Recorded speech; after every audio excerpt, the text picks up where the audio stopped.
Hey everyone, thanks for watching our YouTube channel. To stay up to date with the latest end times content, make sure to hit the subscribe button on YouTube right now. The clip you're about to watch is from our weekly Tipping Point show. To get the full show and other end times content from great teachers like Greg Laurie, Dr. Mark Hitchcock, and myself, join us as a member on endtimes.com for $7 a month. Enjoy this clip. I want to talk about Israel. I want to talk about the end times. That's what we do here on endtimes.com, is just talk about a lot of current event stuff. What's happening right now in Russia and the Ukraine. Tell me, beginning with, I guess, Russia and the Ukraine, is there anything prophetic about that in your mind related to current events and what's going on? Yeah, absolutely. I mean, the majority of the rabbis understand Gog as connected to the land of Russia. And so obviously anything that goes on in that region is super significant, right? Gog is described as someone who comes from the far north, Ezekiel 38:15. Oh. And Jewish thought the dwelling place and stronghold of the forces of evil is from the north. And so from, Jewish tradition is very clear that, it's almost unanimous that Gog is connected to Russia. And this, and so what's interesting is this, though, there is one of the greatest Jewish scholars to ever live was known as the Vilna of Gaon, and he was an Alui, he was a genius. And this is, and he's speaking prophetically, this is what he says. He says, when you see the Russian Navy pass through the Bosphorus on the way to the Mediterranean by the means of the Dardanelles, it will be time to put on Shabbat clothes, meaning the Messiah is coming soon. Oh my gosh. So, I mean, when you hear something like one of the greatest, most revered Jewish scholars that lived, hundreds and hundreds of years ago, say something like that, and you look at what's going on in world events, you're like, okay, something is going on here.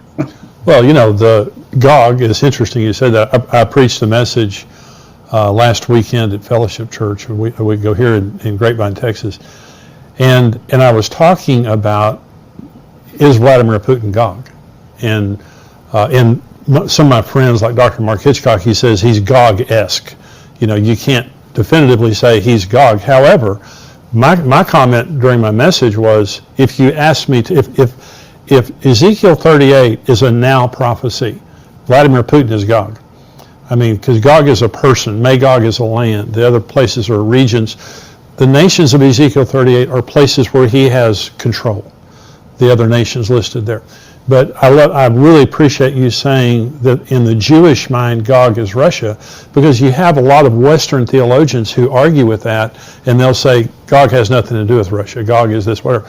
But if you look at the realities of it right now, the Gog and then the Magog nations of the Stan states, you have Turkey, Iran. These nations are all aligned with Russia, and they all hate Israel.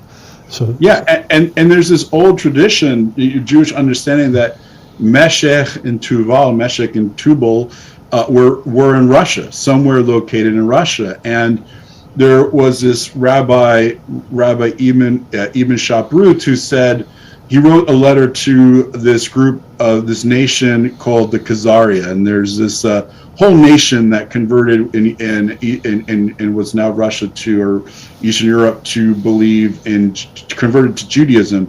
And he wrote to this leader of Khazaria, and calling him, and this is how he addressed him. He addressed him as the leader of Meshech and Tubal. Huh. Wow. Right? So, I mean, there's numerous references that connect back. And from a Jewish perspective, Gog is connected to, is European. He's a European leader.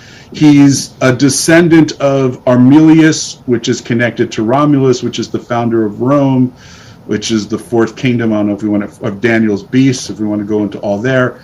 but so in Jewish tradition, he has to be kind of Western. He has to be a descendant of Esau and Edom. That's a whole nother interesting thing.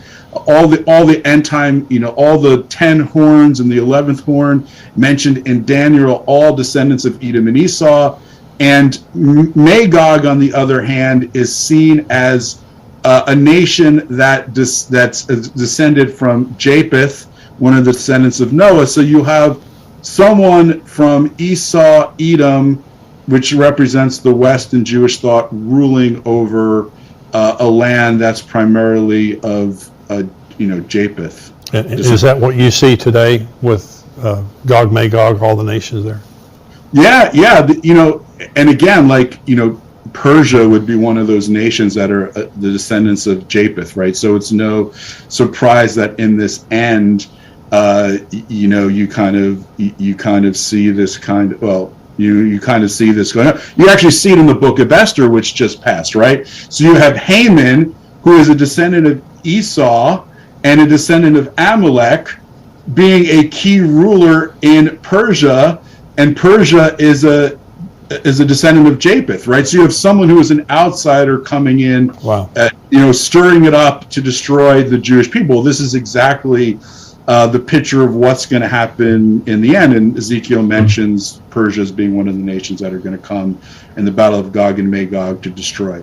But the interesting thing is that in Hebrew, again, in our last show, we talked about the numerics, right?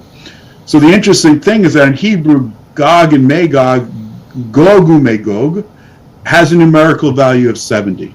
And that's very significant because 70, according to the 5 books of Moses, 70 descendants of Jacob went down to Egypt. There are 70 nations biblically. So the way the biblical worldview is that there's 70 nations other than Israel that exist, and the picture of Gog and Magog is the 70 nations coming against Israel in the end of days. And this number 70 also ties back to the Tower of Babel, because when God confused the languages, he confused them into the 70 languages that become the 70 nations. Wow. And so this leader of Gog and Magog it's the same spirit and the same worldview as the Tower of Babel, that we're going to build in order to overthrow God, rebel against God, his plans and purposes. And that's the idea of what the thinking of these end times enemies. Well, that's exactly what you see happening right now. I want to thank you for watching this Tipping Point clip, and I want you to subscribe to the channel. I want you, if you're not a subscriber, go ahead and click subscribe there. And thank you for watching and subscribing. I want you to join our Tipping Point community at endtimes.com. For $7 a month, you can subscribe, and you have a 7-day free trial. So if you just want to check it out for 7 days, go on endtimes.com, check us out for 7 days, but I can promise you, you're going to love the content. You're going to be getting the Tipping Point show, the full show, every single week, as well as articles and video content from great teachers like Greg Laurie and Mark Hitchcock, and of course myself. Be sure to subscribe to be notified when we release more videos like this. God bless you.